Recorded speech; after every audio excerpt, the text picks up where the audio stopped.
Okay, this is chapter 10 of the Order of Things, part 1, called The Three Faces of Knowledge. Man's mode of being as constituted in modern thought enables him to play two roles. He is at the same time at the foundation of all positivities and present in a way that cannot even be termed privileged in the element of empirical things. This fact, it is not a matter here of man's essence in general, but simply of that historical a priori which, since the 19th century, has served as an almost self-evident ground for our thought. This fact is no doubt decisive in the matter of the status to be accorded to the human sciences, to the body of knowledge, though even that word is perhaps a little too strong. Let us say, to be more neutral still, to the body of discourse, that takes as its object man as an empirical entity. The first thing to be observed is that the human sciences did not inherit a certain domain already outlined, perhaps surveyed as a whole, but allowed to lie fallow, which it was then their task to elaborate with positive methods and with concepts that had at last become scientific. The 18th century did not hand down to them, in the name of man or human nature, a space circumscribed on the outside but still empty, which it was then their role to cover and analyze. The epistemological field traversed by the human sciences was not laid down in advance. No philosophy, no political or moral option, no empirical science of any kind, no observation of the human body, no analysis of sensation, imagination, or the passions had ever encountered in the 17th or 18th century anything like man. For man did not exist any more than life or language or labor. And the human sciences did not appear when, as a result of some pressing rationalism, some unresolved scientific problem, some practical concern, it was decided to include man, willy-nilly and with a greater or lesser degree of success. Among the objects of science, among which it has perhaps not been proved even yet that it is absolutely possible to class him, there appeared when man constituted himself in Western culture as both that which must be conceived of and that which is to be known. There can be no doubt, certainly, that the historical emergence of each one of the human sciences was occasioned by a problem, a requirement, an obstacle of a theoretical or practical order.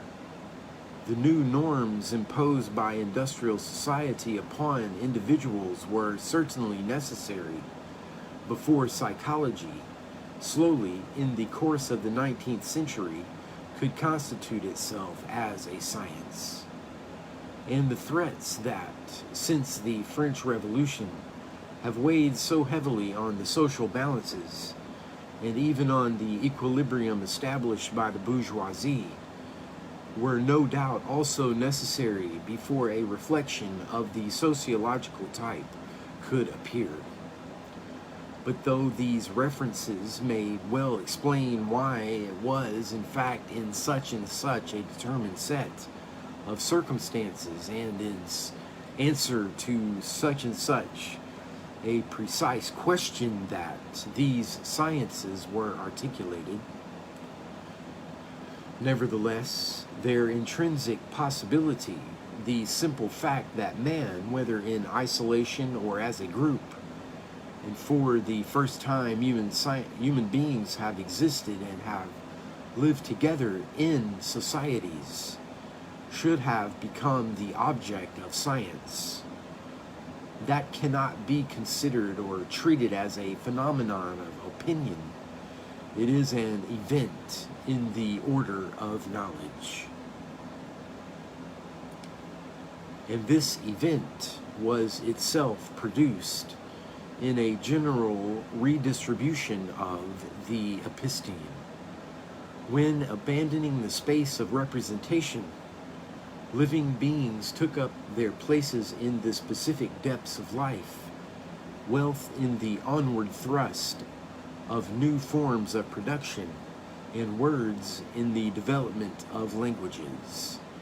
It was indeed necessary, given these conditions, that the knowledge of man should appear in its scientific aims as contemporaneous and of the same origin as biology, economics, and philology, so that it has been viewed quite naturally as one of the most decisive forward steps made in the history of European culture by empirical rationality. But since the general theory of representation was disappearing at the same time, and the necessity of interrogating man's being as the foundation of all possibilities was imposing itself in its place, an imbalance could not fail to occur. Man became that upon the basis of which all knowledge could be constituted as immediate and non-problematized evidence. He became a fortiori, that which justified the calling into question of all knowledge of man. Hence, that double and inevitable contestation, that which lies at the root of the perpetual controversy between the sciences of man and the sciences proper. The first laying an invincible claim to be the foundation of the second, which are ceaselessly obliged in turn to seek their own foundation, the justification of their method and the purification of their history, in the teeth of psychologism, sociologism, and historicism.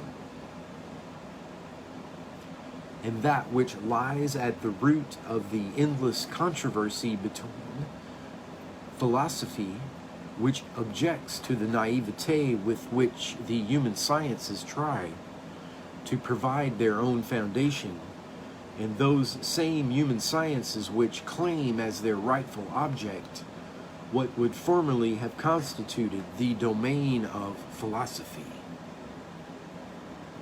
But the fact that all these observations must be made does not necessarily mean that their development occurs within the element of pure contradiction. Their existence and their untiring repetition for more than a century do not indicate the permanence of an ever-open question. They refer back to a precise and extremely well-determined epistemological arrangement in history. In the classical period, the field of knowledge, from the project of an analysis of representation to the theme of the mathesis universalis, was perfectly homogeneous. All knowledge of whatever kind proceeded to the ordering of its material by the establishment of differences, and defined those differences by the establishment of an order. This was true for mathematics, true also for taxonomies in the broad sense, and for the sciences of nature. But it was equally true for all those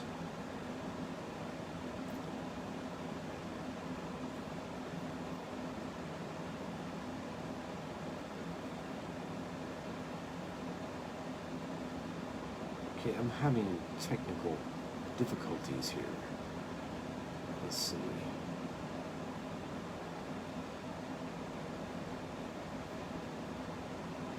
Scroll down. This is my second technical malfunction of this chapter so far. That's not a good sign. Okay. Right. General redistribution of the episteme, abandoning the space of representation, living beings take up their places. And the specific, okay, down here, from security, coming down, Mathesis Universalis.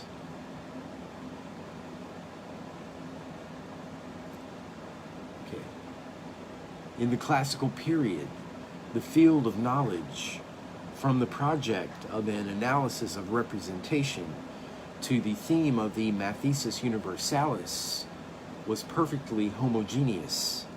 All knowledge of whatever kind proceeded to the ordering of its material by the establishment of differences, and defined those differences by the establishment of an order. This was true for mathematics, true also for taxonomies in the broad sense, and for the sciences of nature.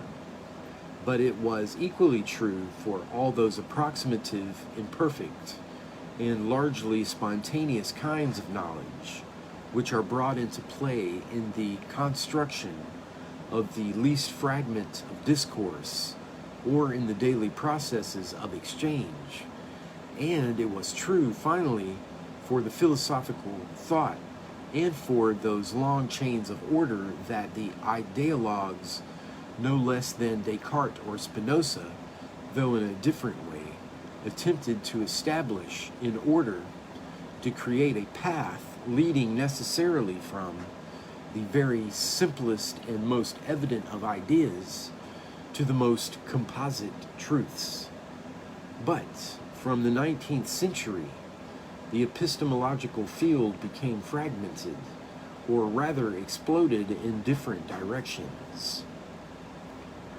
It is difficult to escape the preeminence of linear classifications and hierarchies in the manner of Comte, but to seek to align all the branches of modern technology and knowledge on the basis of mathematics is to subject to the single point of view of objectivity in knowledge the question of the positivity of each branch of knowledge, of its mode of being, and its roots in those conditions of possibility that give it, in history, both its object and its form.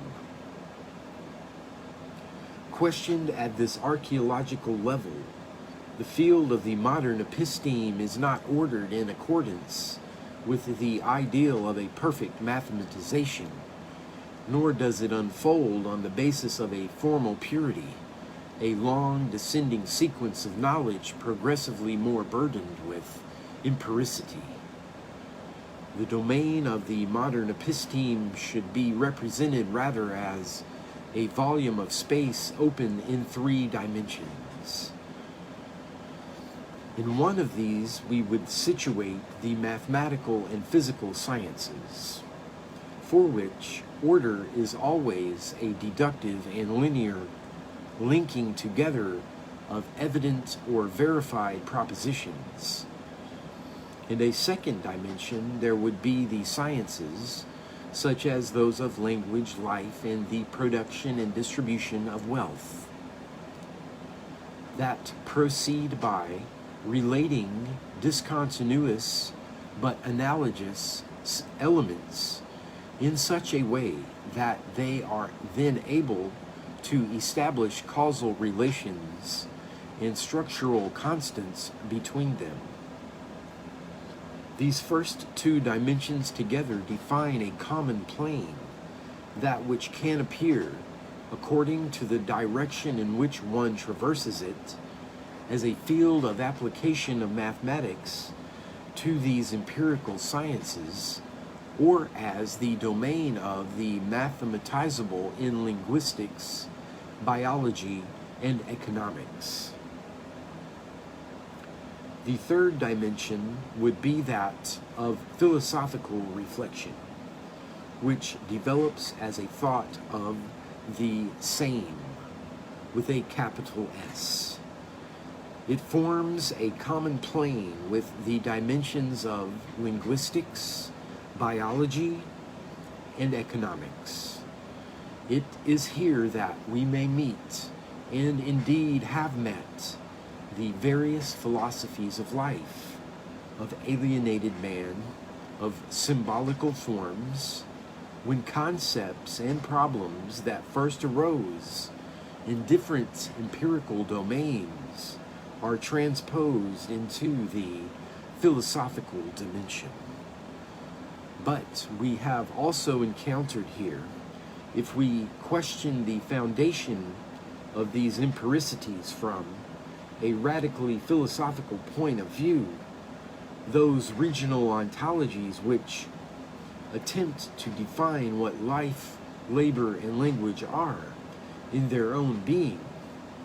Lastly, the philosophical dimension, and that of the mathematical disciplines, combine to define another common plane, that of the formalization of thought.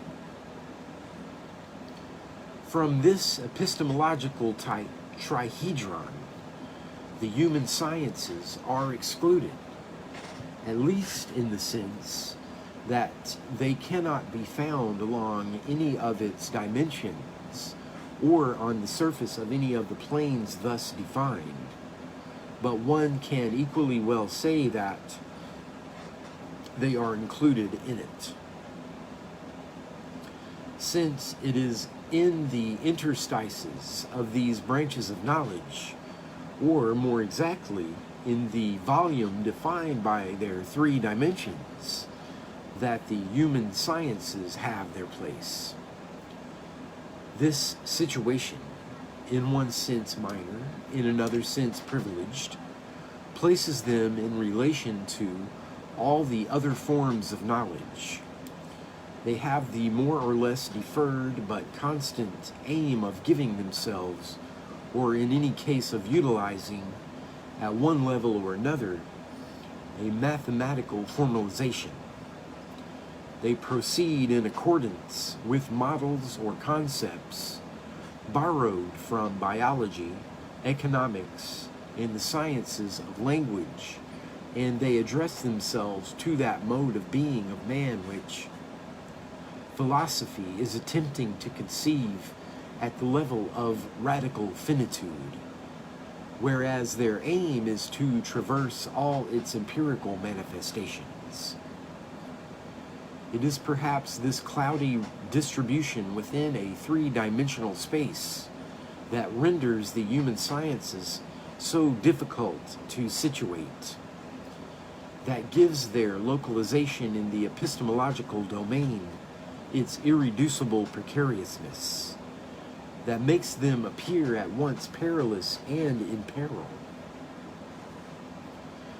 Perilous because they represent, as it were, a permanent danger to all the other branches of knowledge.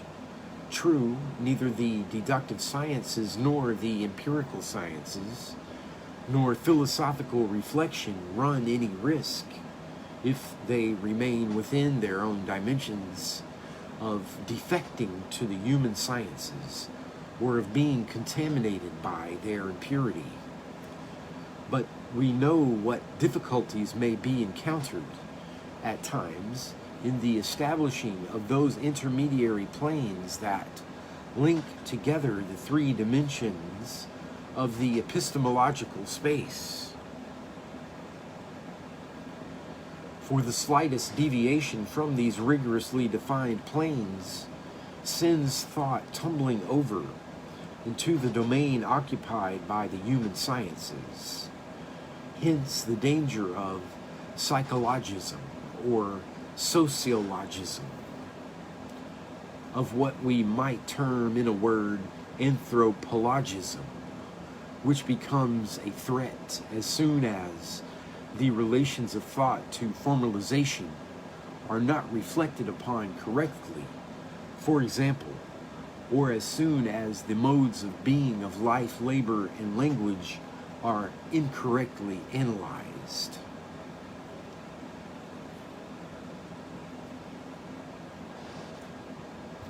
Anthropologization is the great internal threat to knowledge in our day.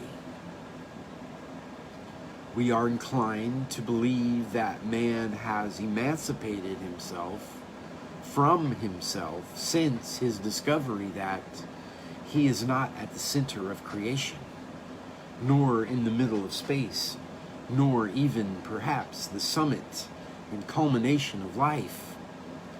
But though man is no longer sovereign in the kingdom of the world, though he no longer reigns at the center of being, the human sciences are dangerous intermediaries in the space of knowledge.